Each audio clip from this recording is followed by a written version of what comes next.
आज के इस वीडियो में हम लोग Easy Auto 4 के जो कॉलमनर वाउचर रजिस्टर है उसके बारे में देखेंगे। उसमें कौन सी फील्ड्स अवेलेबल है और कौन से सेटिंग्स अवेलेबल है। तो मैंने टैली ओपन किया हुआ है और टैली में जो कंपनी ओपन है उसका नाम Easy Auto 4 में यहाँ पे आप देख सकते हो। हम लोग इसको सेलेक्ट कर लेते हैं। यहाँ से फिर जाएंगे हम लोग एक्सेल वाली ऑप्शन में। यहाँ पे जाएंगे कॉलमनर वाउचर रजिस्टर में और यहाँ पे यूज़ टेम्पलेट में हम लोग क्लिक कर देंगे तो ये हमारे सामने एक एक्सेल का टेम्पलेट ओपन कर देगा, एक फॉर्मेट ओपन कर देगा या तो आप एक मॉड्यूल बोल सकते हैं। ये एक्सेल का टेम्पलेट ओपन हो गया है।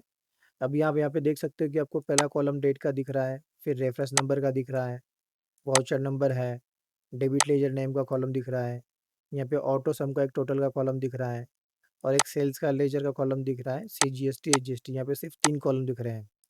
लेकिन अगर आपके 3 कॉलम से ज़्यादा भी अगर कॉलम्स रहेंगे तो आप वो सेटिंग से जाके बढ़ा सकते हैं। वो कैसे होगा वो अभी हम लोग यहाँ पे देख रहे हैं। तो यहाँ पर मैं आपने उसका डेटा एंटर करना होता है। आप कॉपी पेस्ट करा के डेटा डाल सकते हो या मैपिंग करा के डेटा यहाँ पे एंटर कर सकते हो। तो हम लोग यहाँ पे सब में पहले सेटिंग्स में जाएंगे। सेटिंग्स में आने के बाद में से यहाँ पे आपको पहला ऑप्शन दिख रहा है हाउ मेनी कॉलम्स। अगर आप यहाँ पे देखें तो आपको पहला ऑप्शन दिखता है कि हाउ मेनी कॉलम्स। ये जो कॉलम है ये इसको काउंट किया जाता है आपका। जो ये ग्रीन वाले जो सेल देख रहे हो आप यहाँ पे, ये सेल के अंदर में आप आपके टैली के लेजर या तो आपको जो भी डिज़ायर लेजर है वो आप यहाँ पे एंटर कर सकते हो। जैसे यहाँ पे आपको सेल्स 5% चाहिए, CGST 2.5, HGST 2.5। ठीक है, तो ये 3 जो कॉलम हो गए, सेल्स 1, CGST 1, HGST 1, ये टोटल मिला के 3 कॉलम हो गए। अगर इससे ज़्यादा भी अगर आपके कॉलम्स होते तो आप वो बढ़ा सकते हैं। वो कैसे होगा? यहाँ पे आप सेटिंग्स में आ जाएंगे। हाउ मेनी कॉलम्स में आप कर दोगे, जैसे आपको 9 कॉलम चाहिए तो यहाँ पे 9 कॉलम कर दिया आपने। यहाँ पे आप जब आ जाएंगे तो यहाँ पे आपको कॉलम बढ़े हुए दिखेंगे। ठीक है, तो यहाँ पे आप आपके हिसाब से लेजर का नाम चेंज कर सकते हैं। Sales 12, CGST 6, HGST 6।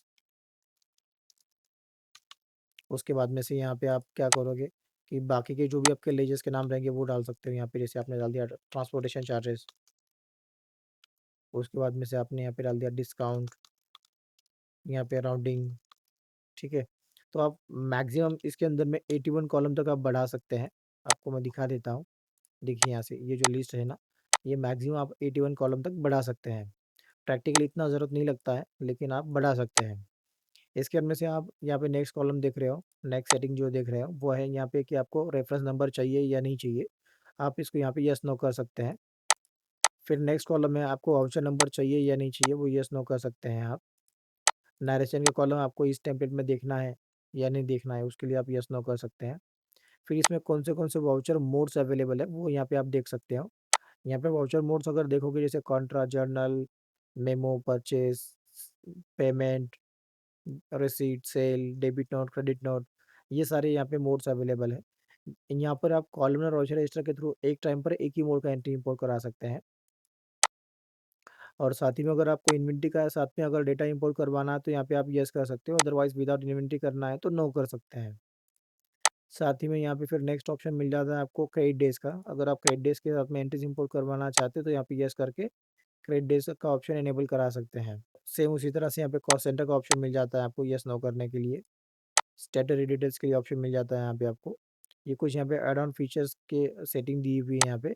जैसे आपको बैंक रिकन्सिलिएशन करवाना तो यहाँ पे यस करा सकते हैं, तो जिसके थ्रू आप बैंक इंस्ट्रूमेंट डिटेल्स इंपोर्ट करा सकते हैं। परचेस इनवॉइस डेट इंपोर्ट करा सकते हैं यहाँ से आप ये शीट के through at the same time आप 65,000 एंट्रीज इंपोर्ट करा सकते हो। बाय डिफ़ॉल्ट यहाँ पे 110 रहता है। ठीक है, तो अगर आप ये सेटिंग चेंज करते हो यहाँ पे, जैसे अगर आपने 500 किया, ठीक है, तो यहाँ पे आपको मैसेज बता देता है कि आपको please use clear sheet option from entry sheet to take effect. ठीक है, इसको आप ओके कर दोगे और इसके बाद में से यहाँ से आप क्लियर शीट करोगे तो आपका सारा डेटा क्लियर हो जाएगा और आपकी रोज़ जो है वो बढ़ जाएगी। सेम अगर आपने ऐड ऑन ऑप्शन परचेज़ किया होगा तो आप बैच के साथ में भी डेटा इंपोर्ट करा सकते हो, यस नो। बैच नंबर के साथ में, आइटम डिस्क्रिप्शन के साथ में और उसके अंदर से बायर डिटेल के साथ में। ठीक है, यूनिक एंट्री कोड का एक ऑप्शन दिया हुआ है यहाँ पर मैं, और अगर आप एंट्रीज ओवरराइट करना चाहते हो उसके लिए रहता है ये ऑप्शन। उसी तरह से फिर यहाँ पे नेक्स्ट ऑप्शन आपको मिल जाता है कि order dispatch detail, delivery note की डिटेल्स या नंबर आप इंपोर्ट करना चाहते हो तो यहाँ पे यस कर सकते हैं। और मल्टी करेंसी की अगर कोई ट्रांजेक्शन है तो उसको भी आप इंपोर्ट करा सकते हो इजी ऑटो 4 के कॉलमनार और चेस्टर के टेम्पलेट के थ्रू। और यहाँ पे ट्रेड डिस्काउंट अगर है तो आप वो भी इंपोर्ट करा सकते हैं। तो यहाँ पे हमने देख लिया कि आप कौन से ऑप्शंस को यस नो करके आप सेटिंग को बढ़ा सकते हैं। नेक्स्ट अगर आप मैपिंग करना चाहते हैं तो यहाँ से आप आपका फाइल सेलेक्ट कर सकते हो। सेलेक्ट में क्लिक करने के बाद में से सपोज मैंने यहाँ पर ऑलरेडी से एक सिलेक्ट कर रखा है तो मैं यहाँ पे अरेंज में क्लिक कर रहा हूँ। तो यहाँ पे इस तरह से कुछ ये फाइल खुल जाता है। ठीक है। इसके अंदर से आप जिस भी शीट का डेटा इंपोर्ट करना चाह रहे हो वो शीट का नाम यहाँ से आपको सेलेक्ट करना होता है मैपिंग के लिए। फॉर एग्जांपल के लिए हम लोग यहाँ पे लेते हैं सीवीआर इनवॉइस ई कॉमर्स वाला ऑप्शन ले लेते हैं। ठीक है। तो इसका डेटा स्टार्ट हो रहा है रो नंबर 2 से, तो यहाँ पे आप स्टार्टिंग रो नंबर 2 डाल दोगे। इसके अंदर से कहाँ पे तक ये डेटा खत्म हो रहा है वो वाउचर नंबर आप यहाँ पे डाल दोगे, तो या सॉरी वो सोर्स एंडिंग रो यहाँ पे डाल दोगे आप, जैसे 17 पे खत्म हो रहा है। ठीक है। और यहाँ पे अभी मैपिंग करने के लिए सिंपल ऑप्शन दिया हुआ है कि आप ये जो कॉलम्स है ये कॉपी करके जो भी लेजर के नाम है आप कॉपी करके यहाँ पे डाल सकते हैं।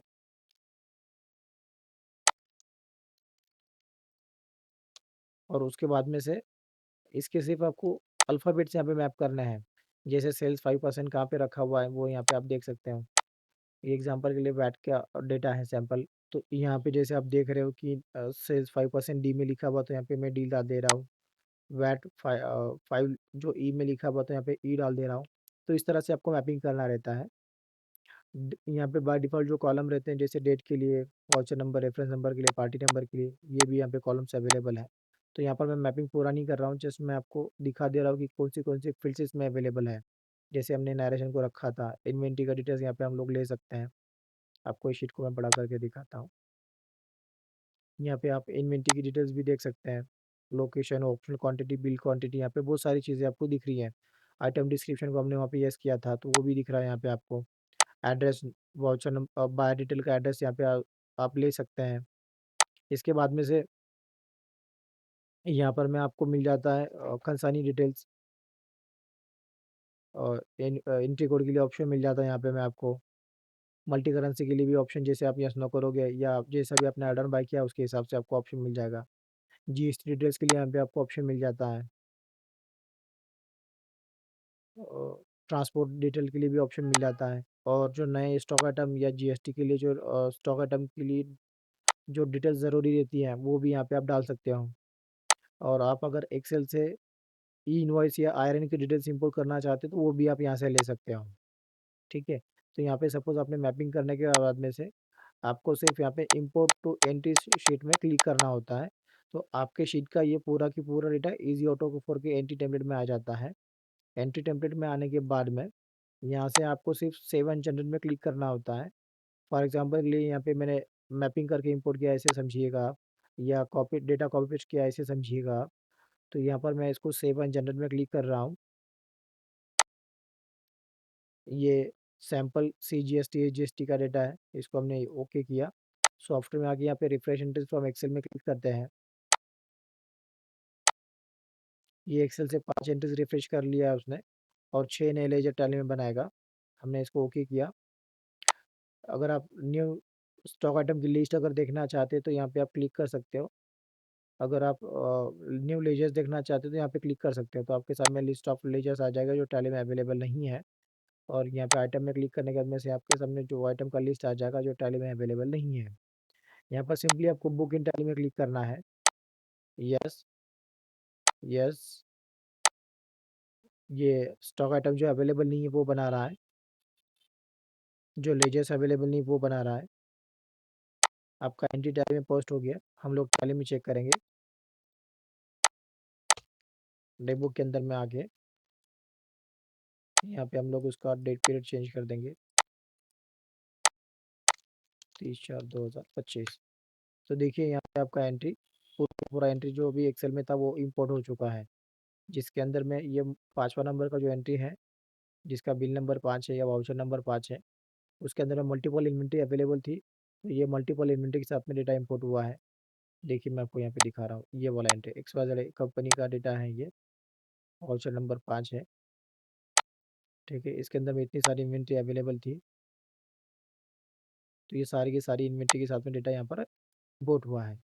तो इसी तरह से आप बड़ी ही सिंपल वे में और आसानी के साथ में आप ईज़ी ऑटो 4 के सीवीआर टेम्पलेट के थ्रू मल्टीपल एंट्रीज इंपोर्ट करा सकते हैं। सॉफ्टवेयर का डाउनलोड लिंक डिस्क्रिप्शन में दिया है, वहाँ से आप सॉफ्टवेयर डाउनलोड कीजिए, यूज़ कीजिए। कुछ क्वेरी क्वेश्चंस रहेगा तो आप हमें कांटेक्ट कीजिए। तो इसी तरह से आप इजी ऑटो 4 के सीवीआर टेम्पलेट के थ्रू या कॉलमनार वाउचर रजिस्टर टेम्पलेट के थ्रू आप मल्टीपल एंट्रीज इंपोर्ट करा सकते हैं। सॉफ्टवेयर का डाउनलोड लिंक डिस्क्रिप्शन में दिया है, वहाँ से आप सॉफ्टवेयर को डाउनलोड कीजिए, यूज़ कीजिए। आपका कुछ क्वेरी क्वेश्चंस रहेगा तो आप कमेंट भी कर सकते हैं या आप हमें कॉन्टैक्ट कर सकते हैं। आपको डिस्क्रिप्शन में वेबसाइट का लिंक मिल जाएगा।